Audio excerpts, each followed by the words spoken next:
Ben, you haven't answered the question that I asked. You want answers? I think I'm entitled to it. You want me to answer? I want the truth. You can't handle the truth. Son, we live in a world that has churches, and those churches need pastors. And they have to be guarded by men and women who pray. Who's going to do that? Well, you, Mike? Well, I would, but I just want to know what your thoughts were about the Supreme Court justice hearings. Why didn't you say so? Well, I tried. All right, I'll give you an answer. I'm ready. Are you ready?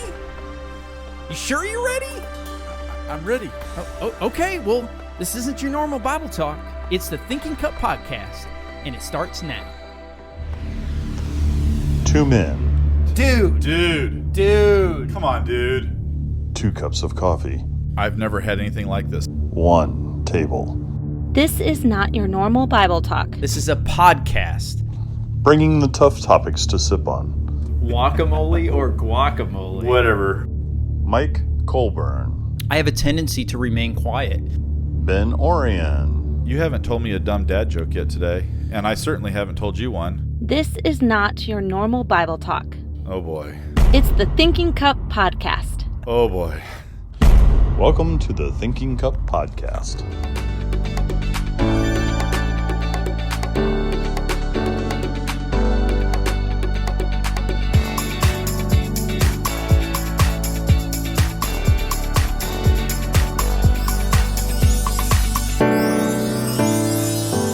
Hey, I think we got a little carried away right there just then, but I just wanted the truth, Ben. I will give you the truth, I promise, when it's all said and done, and it's more than just Republican or Democrat, but it seems like that's what's getting all the attention right now. It totally is. Yeah. We're talking and reflecting on the SCOTUS hearings. I'm Ben, he's Mike. Great to have you in wherever you're getting your podcast from. Or if you're watching the video on YouTube this week, thanks for making us a part of your weekly playlist. Yeah, each week I really enjoy this conversation. I hope that the listener enjoys it as much as we enjoy making it. We have great discussion over our favorite drinks, current issues, and man, we got a whole lot of current issues. There are a lot of issues. Yes, there are. But guys, we want this to be extremely meaningful for you. We don't want this just to be the latest hashtag or the trend. We want this to be real life happening right now. So we're excited to have today's conversation. But before we get there, more importantly, let's talk about some coffee. Hey, now you were gone for a couple weeks, a week and a half. Yeah. And we recorded before you left last week's show. And so, and the YouTube didn't work. Sorry. If you were looking for it, we apologize. We're doing it now, though. Technical issues. But while you were gone, you went to a part of the country I love, where you're from. Yeah, so we went to explore the great state of Michigan. Yeah. Traditionally spent a lot of time in the southern part of Michigan, but this time we went all the way up to the Upper Peninsula. And that's where you discovered some fancy coffee. And so I love this so much. I bought a T-shirt from him. Yeah, he's got it on right now. For the I don't know if you can see it online, but we'll take a picture and post it on the Facebook so page. It's crappy coffee. I'll show it's crappy coffee. And so I bought a couple of bags. I couldn't get enough of this. This is from Marquette, Michigan, and that's Ethiopian. It's a Yerga chef. And we were joking when we were making these. So we actually made a pumpkin. Is it butternut squash? Pumpkin butternut squash. I don't know that latte. I can taste a whole lot of that. I can good. taste the pumpkin. The butternut squash is elusive, but the roast of the coffee definitely is coming out. It's kind of a crappy roasted butternut pumpkin latte. Are you saying we got crappy coffee? So in light of this conversation, okay, first of all, I did something for you, Ben, yeah? And I had to do this on the show, okay? Okay. First of all, I have to give you a bag of coffee. So this is your crappy coffee, okay? All right? Now, second of all, to make it really good, and this is to kind of, the middle of our show, right, is all about bad dad jokes. Right. So you got to drink some crappy coffee in your famous your famous bad dad joke coffee mug from Upper Peninsula. Oh my goodness, this is hilarious. I don't know if you could see that on the. And for those that are listening on the podcast, we'll put some pictures on our. This is awesome, dude. Yeah. Thank you. So Thank you. now you could use this segment if you didn't do your research on the best bad dad jokes. Now you've got some. I'm gonna have to use a few of these because I didn't do good research. Thank you, man. That's very awesome. Yeah. I appreciate that. That's really cool. You texted me while you guys were up there, and you actually texted me. I don't remember one afternoon. You told me you were having crappy coffee. Yeah. And when you sent it to me, I was like, man, is it really that bad up there? I have to admit, this particular roast is very robust. Yes. Of course, that's probably. I mean, a lot of Ethiopian coffees are. But it is very robust, and I know you mentioned there was a little bit more of a bite, an acidic bite at the end. Yes. But I think I sweetened mine up enough where I don't get that bite in mine. So maybe it's not too bad. It's not bad. Okay, so we've been rating these things on a scale of 1 to 10. What are you giving this? I'm gonna give it like a 7.63. I was gonna say 6.4, but it was too crappy. Of course, every statistic is made up on the spot. It's totally on the spot. Yeah, I was actually going to go with a 6 on this. I actually like the butternut squash, the pumpkin butter. I like that.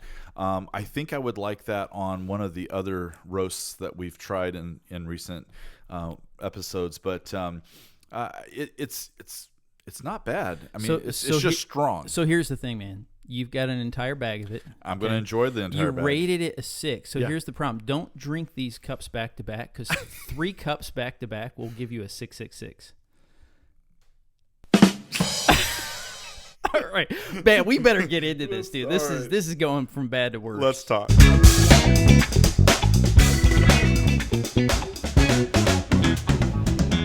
I'm actually looking forward to drinking that. All right. Mike, you've been gone, but you were driving a long time on the road, lots of time to listen to the radio and the proceedings from Washington, D.C. with the Supreme Court Justice nominee. And I would like to just talk about this a little bit. We kind of got carried away in the intro talking about judge and courtroom scenes, and I thought that was a lot of fun. What's jumping out to you as you're looking at this proceeding from SCOTUS? So, I have to admit, I haven't been a super political, civic historian, whatever you want to call me. I haven't been too much that way. Mm-hmm. But I have to tell you, this last proceeding, they were fascinating. Yeah. And I probably shouldn't have done this, but I was watching these while I was driving. Of course, with the headphones on and really just listening, right? There's not a whole lot to watch, no. Right? But, man, there was just a lot that stuck out. I went into this kind of concerned on where it was going to go and how each side of the table, was going to kind of deal with it. Of course, we all know that the committee, one side says that it's packed Republican, the other side says it's fair. You voted a president in, and this is what you get. Right. But I'm really excited to have this conversation because there were some things that stuck out to me that were really fascinating. So jump in. What's one of the first things that jumped out to you? Well, I've got a list too. I'm looking forward to this. So I think it's important that when we're having this conversation, and for the listener, to remember the difference between what civics is and politics. And I watched. And I watched it several times. Yeah, you were listening to a senator talk. Oh, man. If any of you want to check this out, Senator Sasse, I think his name is, S-A-S-S-E. I believe I'm trying to figure out where he's the senator. He is a Republican senator from Nebraska. And I will tell you that I've got a huge appreciation for this. And there's actually a Democrat senator, Senator Booker, that was fabulous in some of his comments. Okay, so not trying to go one side or the other. I'm trying to kind of see how this all panned out. Yeah. And the big thing I want to talk about is just the difference, civics. If we all level with what civics is, it's the common things that we can all agree on as Americans. And that is based on the Constitution and what it does allow and doesn't allow. Right. So Right. for instance, the separation between church and state. Civics says that the government doesn't get to decide about anything with Right. regards to your religion. Right. Period. And he even made this comment, which I really appreciated, because the big deal was, there was one comment from a senator that said that she was afraid that her dogma, that Judge Barrett's dogma, Yeah. would get in the way. Right. Well, that's totally unconstitutional to even make a statement like that. Right. Because judges don't make laws. Right. They simply interpret the Constitution. They interpret the law. Right. Their job is not to make them. So civics is really the understood things, the things that I guess that you would say go without being said. They're just kind of the things that we are supposed to go by. Politics, as he described, is what kind of sits underneath that. It's all the debates that we can have. Yeah. Is this the right way to do this? Is it the wrong way? Should we have the economy this way, tax law, all this stuff? Should we have it this way or not? That's what sits underneath civics. Yeah. And I don't know that the committee did a real good job of separating that. I think you're right. In fact, one of the things that I noticed as I listened, because I listened pretty substantially as well, as much as I could, and then when I couldn't tune in live, I would go find the individual segments from each senator as they took their turns. One of the things that I noticed is the fear tactics that were used in the conversation. And I thought both sides employed them to some extent, but it was interesting listening to the Democrats. And I guess maybe before I say what I'm about to say, I want to qualify it. As a pastor, I have always tried to not alienate one side or the other, because I care more about a person, their well-being, and their eternal salvation, if you will, than I do their politics. Right. Republican or Democrat is irrelevant to me.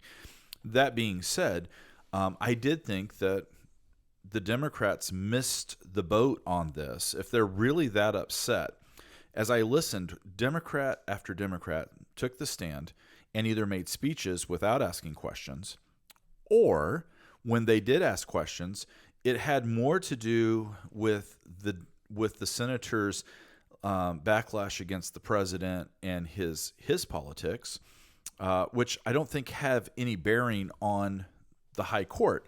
And so what I noticed is they would ask questions about Planned Parenthood or abortion or climate change. And the way some of these questions were asked, it was as though they expected Judge Barrett to almost change policy right then and there. And you kind of alluded to it a second ago. The purpose of the court is not to make law, although some would argue that they've tried in years past. The purpose of the high court is to interpret the law and determine if something is legal or not. And so from that perspective, I really appreciated her unwillingness to state personal positions, because they aren't binding legally, especially in the precedented cases that she was being asked about. Yeah. I felt like and again, it's hard to be at some level not a little bit biased, right? It's really difficult in these extremely charged political environment that we're in right now. But with that lens, I tried to view how each senator was assessing whether or not Judge Barrett was qualified. Because again, the purpose of the hearing was not to determine is she a good Republican or is she a good Democrat that's going to help me get my things through. That's actually totally unconstitutional. That's right. It's not what the committee is for. And actually, Senator Booker talked quite a bit about that, Yes, he called the leadership up, said, hey, we're the ones that are making this not as good as it could be. So my point in talking about this is each side, and Republicans specifically, I felt like talked more about specific laws and how she interpreted law, how she handled certain things. Democrats had a tendency, like you already alluded to have it not be about Judge Barrett's qualifications. Right. In fact, none of them said that she's not qualified. No, none of them. They all agreed that she was qualified. Most of them didn't like the fact that she was Republican, and Right. number two, that she was actually put in there by President Trump. And then from there, it went into the concern that Trump was trying to overturn Obamacare, all the other stuff in there. So let's get it real clear, okay? Judges don't, they have no part of politics. They interpret the law. So any kind of issue comes up through the courts. When it gets to her court, it's is this particular issue, whatever it is, does it follow the constitutions of the law? Right. That is her job. Not does it follow my like or my desire or who I am as a Republican or Democrat. Yeah.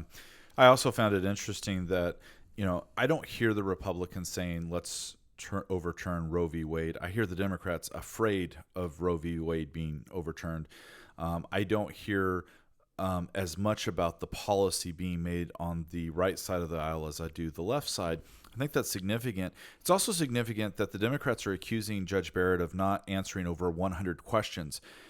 But they knew going in, because of the precedent set by other nominees before her, that she was not going to comment on any open cases that are in the circuit courts or coming before the Supreme Court potentially in the next year. And that's an ethical and a professional standard that I actually personally value, because we don't choose a judge based on the merits of how she's going to rule or he's going to rule. We should be choosing judges based on the merits of their qualification to sit on the bench. Either they're qualified or they're not.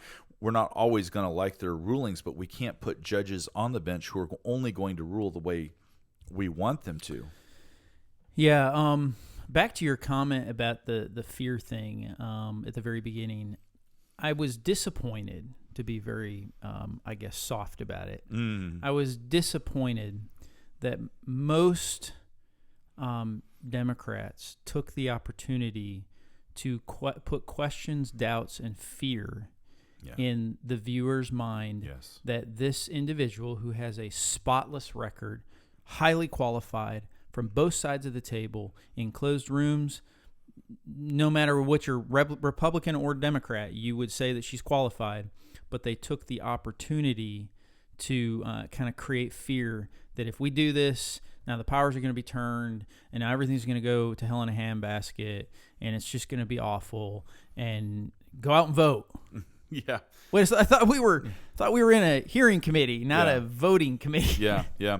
No, I'm in a wholehearted agreement with you on this, and I also felt like they could have done a better job of talking about those qualifications and actually addressing them. They circumvented the whole process. They, I thought the Republicans did a good job. Listen, I'm going to give you in the second half of our show my opinion on Judge Barrett from a different perspective. But if all you want to do is talk about qualifications, I think, speaking on that line alone, she's pretty qualified. I guess that's the truth. I hope so. Warning, dumb dad jokes ahead. No!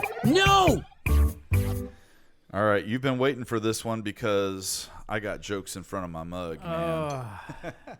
You got to read the one right inside the lip of it. That's the best one, man. Let's see.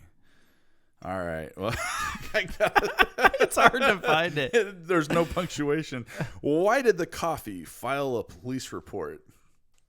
It got mugged. Oh, so bad. So bad. Oh, goodness gracious. Here's a really bad one. I don't even think you'll laugh at this one. All right. This is going to be so bad. What do you do when balloons are hurt? I don't know. You helium. I almost feel like I need to do this one. Hey, this is a really good one. It is right on the handle. What kind of bagel can fly? A plain bagel. A plain bagel. So bad. Ah, goodness gracious. All right, well let's keep going here. Let's get this one here. I'm trying to find a really good one, Hold on. Okay, while you're doing that, okay. I'd like to give a big shout out to all the sidewalks. They keep me off the streets. No. All right. Go ahead. I told my friend that that she drew her eyebrows too high. Yeah. Yeah. She seems surprised. I've got one for you. I actually planned this week because Marcus called me after our jokes last week, and he was wearing a Star Wars shirt, and he heard my joke about Obi-Wan. Yeah, and it was bad. That was bad. He says it was so bad he thought he wanted to rip that shirt off. He said, I don't know what was wrong with you. Let's be honest. That's how you know you have a really good joke. Right. Because it's so bad. So my wife asked me to pass her the chapstick, but I accidentally gave her a glue stick. She's still not talking to me.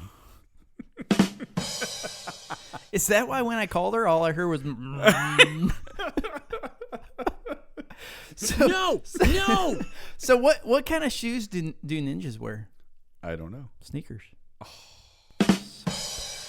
That's bad. All right, this was going to take a minute to develop, but I Okay. saw this and I wanted to tell this. So Steven Spielberg was discussing this new project. It's an action docudrama about famous composers. And he wanted these famous composers to be played by some top-tier movie stars, but action movie stars to Sure. give it an ironic twist. And so he got Sylvester Stallone, Steven Seagal, Bruce Willis, and Arnold Schwarzenegger to play these parts. And Spielberg's desiring this box office oomph with these superstars, and so he allowed them to choose their own parts. And so Stallone starts, and he says, "Well, I've always admired Mozart, so I'll play him." And then Bruce Willis goes next, and he goes, "Well, Chopin has always been my favorite, and my image would improve actually if I played somebody like that." So he did Sure. that. And Steven Seagal's like, "Well, I've always been partial to Strauss and his waltzes." And so Spielberg is very pleased. He's like, "Hey, splendid." Turns to Arnold and he says, "So who do you want to be?" And he's like, "I'll be Bach."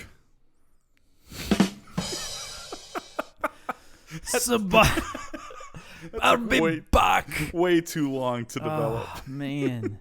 Well, here's a quick one for you. Okay. right. Hopefully you won't go, no. How do mountains see? I have no idea. Oh, come on. You got this one. How do they see?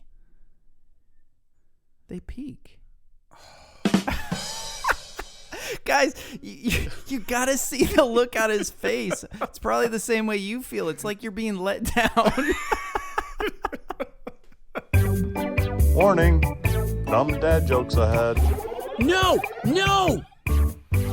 I almost feel like this would have been more appropriate. No, please don't.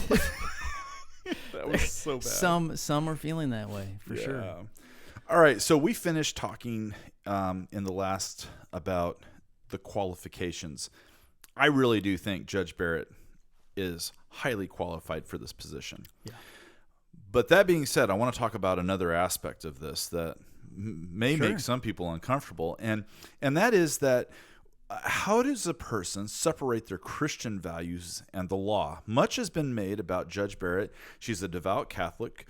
Even Dianne Feinstein, the Democratic senator in 2017, when she was being confirmed on the 7th Court of Appeals, and you alluded to this a few minutes ago about her dogma, everybody made fun of Feinstein for that question because it was a completely inappropriate question in the context. And yet, it's a completely appropriate question because what she's trying to find out is this person who is so devout in what she believes in her faith journey, how is that going to affect her law journey? Yeah. And so I want to talk about this just a little bit today. No. No. I'm just kidding. Wait a second. I got something there for you. No! I'm just not going to. No, it's a good question. So it's interesting you say that. There was only one particular situation where they brought up a case that Judge Barrett was ruling on, I think in the 7th District Court, that she actually dissented against and ruled in favor of an opposing view that she noticeably has as a Republican. She's a pro-life as far as her viewpoint on the abortion issue. But in that particular case, she ruled that the law brought her to the place where she was going to have to go against that personal. And that's the only evidence that I personally had during the hearings that I heard that gave me some appreciation for. Yeah. Again, she's following the law. She's not following her own personal kind of biases and opinion. This whole question, though, I think is bigger than just religion. Because no matter who you are, your morals guide your decisions. So if you're a, transgender individual and you are, let's say, pro-choice and you're a Democrat and you have certain values, like, why are we not asking the same question about that? Because that lifestyle, whether it's right or wrong, okay, again, your morals are going to determine that. That lifestyle is going to inform how you see your decision making. Yeah. And in the same respect, I could see how I would be uncomfortable if someone who had extremely different moral opinions than mine was sitting in the same seat as Judge Barrett. Yeah. I'm like, I get that on either side, Absolutely. right? Because there is a concern that I don't think that we should keep our morals from informing our decisions. Well, we had a whole conversation about that just a couple of weeks ago. If you didn't listen to that one, that's a really good one. How do you define values and what are your values? Yeah. What struck me and another conversation that we had was on political blind spots. Everybody's in arms, or not everybody, but at least it seems that a good number of people are in arms that she's a devout Catholic. Well, I find it interesting that Joe Biden is a devout Catholic, and they sit on opposite sides of the aisle with completely opposite views of life and faith. And, that if we could just stop and be honest, that should create some form of a disconnect for us as we're looking at this. One of the things that concerns me as I look at this is not Judge Barrett's qualifications. My word, I don't know anybody that's more qualified based on the way and to think she's only a couple of years older than I am. This is the first time in my life. So then where she's really young. She's very young. She would tell you 29 and holding. But no, it's amazing. What is she, 48 or something like that? I mean, to think that we're even talking about a justice who could have an effect on American law, potentially if she For lives decades, potentially, if she lives as long as Judge Ginsburg did, absolutely. And so this is significant, and I understand that, but these conservative values as they come to law, Judge Feinstein asked the question that you alluded to earlier where she used that word dogma. She asked that question in 2017 when Judge Barrett was being confirmed to the 7th Court of Appeals, and she was laughed at, and appropriately so. It was an inappropriate question at that time. And yet, for a person who is concerned about religious liberty, it has to be weighing in the back of your mind. It's and again, for the listener, the reason why it's inappropriate is back to the conversation of civics and politics. Exactly. That committee should not be making a decision on how she worships, what she does with her parenting. Like that's not appropriate. That's right. That's stepping over kind of a boundary that really we need to keep. The law covers her on that. Exactly. Okay. Yeah. So that's the reason why we say it just isn't appropriate. In the same mouthful, though, everyone's thinking about it. Absolutely. Because as we know, your opinions and perspective and your morals inform how you make decisions. Well, what happens when the court, now with it's a foregone conclusion she's going to be appointed, that she's going to be confirmed. Yeah. You and I are recording this. and you can know that because they made a movement on the court. Yes. A decision to kick it till I think January. And that was voted on. Yes. And it was unanimously voted. Republicans all said, no, we're going to vote it now. So, I mean, yeah, just by seeing kind of how it's going to happen, that it's. And the chairman made the way. comment, we've got the votes to get this done. They're just going to, as soon as they can, they are going to vote this. And I know we were going down, I want to make the point that, and it was alluded to later on in the conversation, that this same thing would have happened if there was a different president, Yes. Democratic president. Yes. And a Doggone it, Democrat-controlled Republican. you know Yeah. that president would have appointed Yeah. a judge that matches his desires and yeah, values. absolutely. You can't, and it bothered me that was the argument, hey, we need to push this off because it's what the people want. Yeah. No, the people don't want it. They can't do that court. They can't make decisions in the court because they have a seat that's empty. That's right. Well, and it's not just that, Mike. I mean, they're wanting to put this off because they think that they're going to get the White House back. Okay, fair enough. But if you're asking what the people want, the people voted. They put a Republican president. Exactly. They put a Republican Senate. And 4 years ago, when Obama was going out of office, everybody says, yeah, but they sat on it then.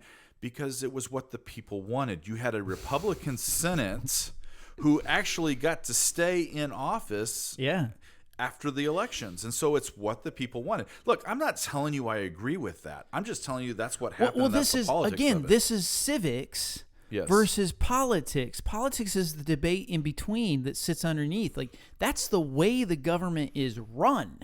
You know, it's always been that way. It's like the discussion on packing the court. Like, we shouldn't even be having a conversation about that. Right. That's against our Constitution. Right. We should not be even discussing it. It should be a common discussion that, like, hey, this is how we agree it should be done. We don't discuss now that it's going to be 6-3. Well, now we got to change the Constitution to make it right. Yeah.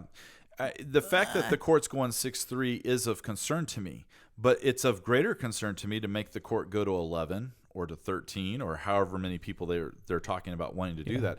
And it wouldn't matter if it was a Democrat wanting to do that or a Republican. I'm opposed to that whole notion which way ever it goes. Going back to the thought that we started down, though, the person's values and the law and the court. First of all, I just want to say this.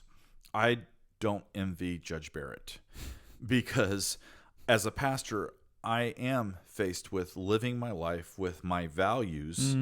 And the moment that I live contrary to those values, I have either become a stumbling block to the gospel or I've put my own ministry in jeopardy and even potentially other friendships.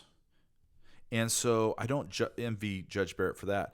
That being said, as a person who is conscientiously concerned about religious liberty and a 6-3 conservative court, somebody says, yeah, but they're all Christians. Yeah, that's a 6-3 Catholic court. And I don't have any issue with Catholics either, by the way.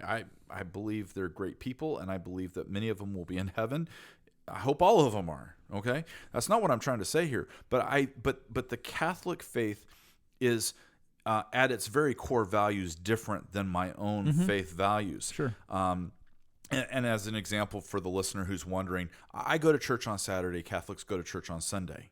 And so just on that value alone, if there was legislation that came down that said, we're going to keep you from doing certain things on Sunday because we want to protect that day, well, that's my day to get some of those things done. Yeah. You have actually legislated against me. You have actually, and by the way, that's already happened. Here in the state of Arkansas, 75 counties, over half of them have laws that say you can't do this or that on Sunday. Yeah. So that's already happened in the past, and having a court like this becomes problematic for those religious liberty concerns.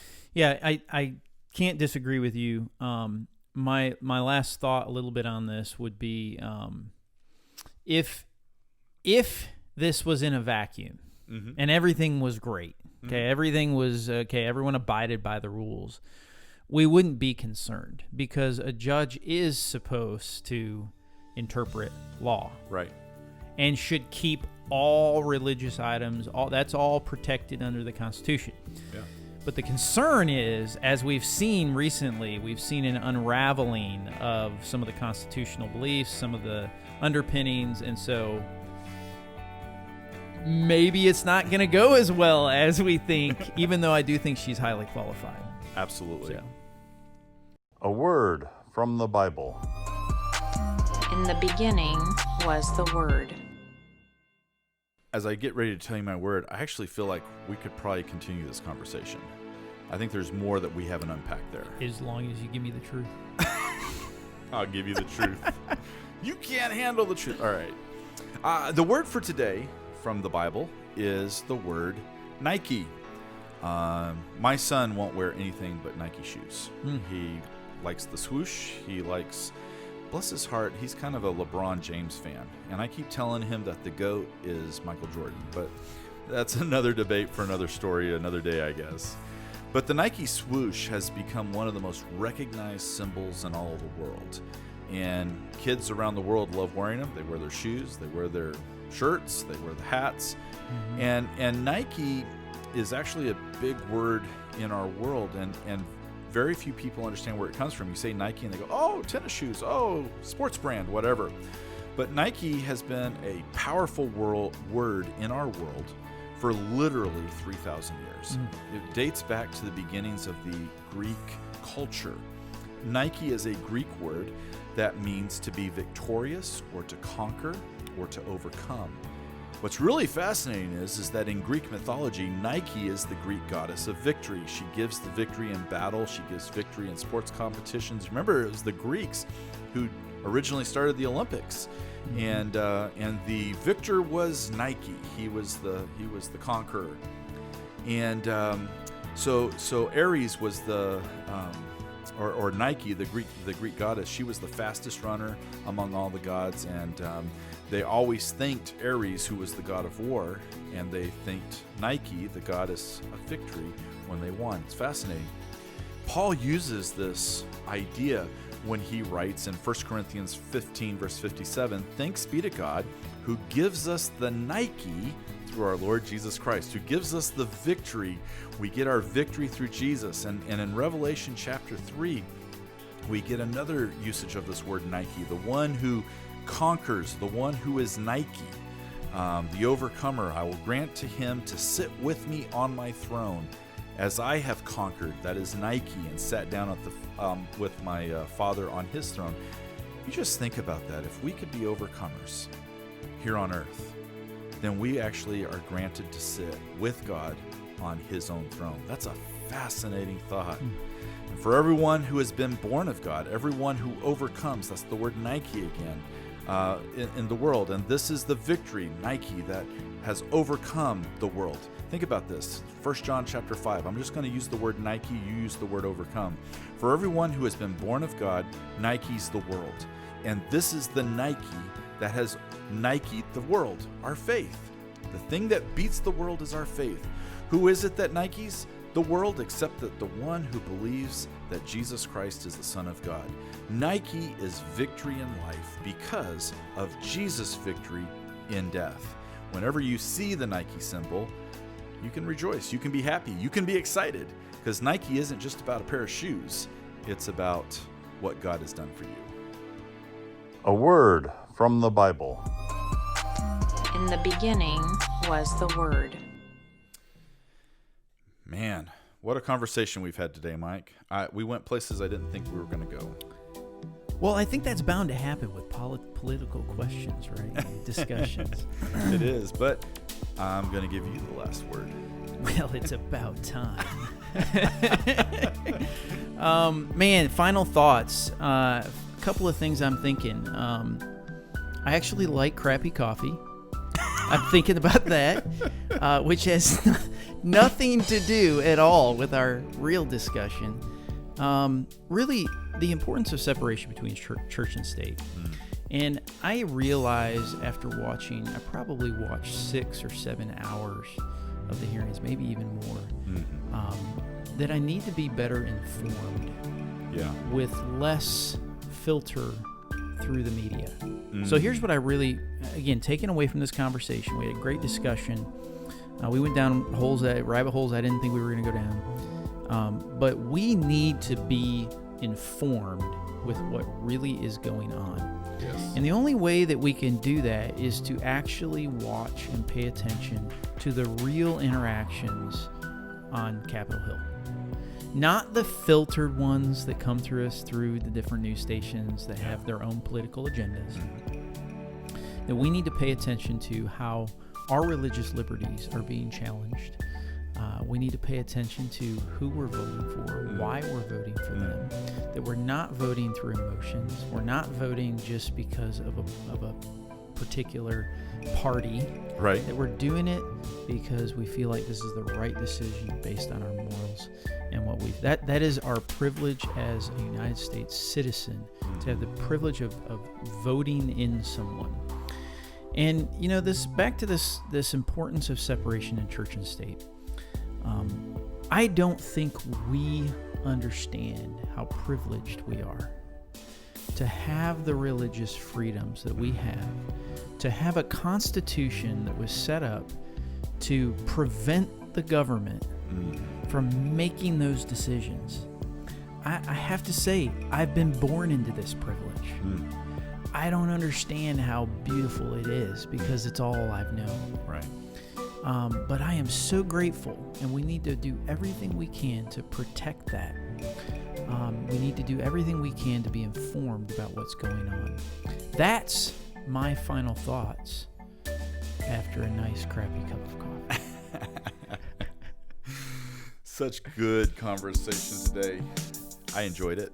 I did too, man. But I think we have left a lot of things unsaid. Yeah. I mean, there's no way to cover a conversation like this in, what did we do it, 30, 35 minutes or something like that. Yeah. You just can't. So we need to come back to it and pick it up. Glad you're back safe from your vacation. I appreciate that, man. Yeah. And I thank you for the coffee. I'm going to enjoy this crappy gift you gave me. This crappy coffee.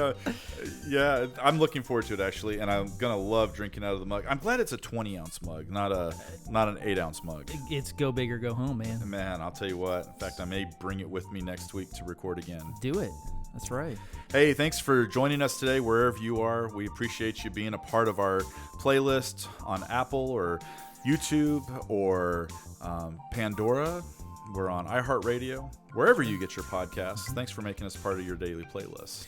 Yeah, as we close this out, I would ask one thing as we finish, that you would, if you appreciated today's conversation, go ahead and subscribe and share it with your friends. We need the word to get out, so head over to your the best place that you like to pull this podcast from and share it directly to a friend. Get the word out. We appreciate you so much, and we hope to see you back here next time with more crappy coffee.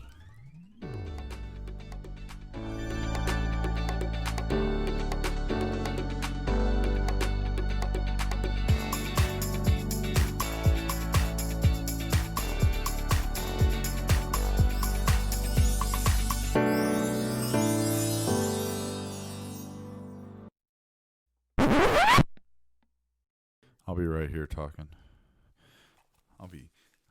I'll be telling you what's on my mind. It's a lot. Actually, it's not very much. I once said, I'm going to give you a piece of my mind. And my son said, can you afford to do that? Check. Check it out. Chick. Oh. You can't handle the truth. Was that a little loud in your ears? That was great. That was. What did you say? What?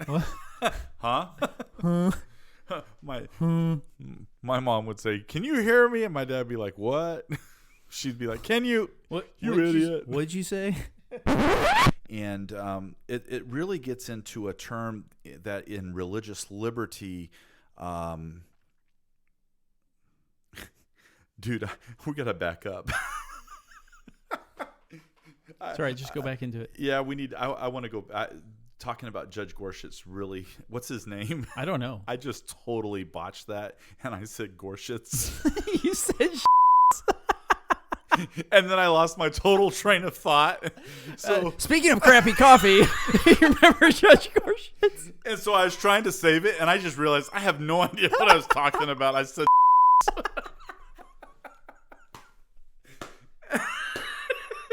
Is it still going? Like it's fine, right? It didn't stop at 10, right? No, it's still recording, but I don't know where we were in that conversation.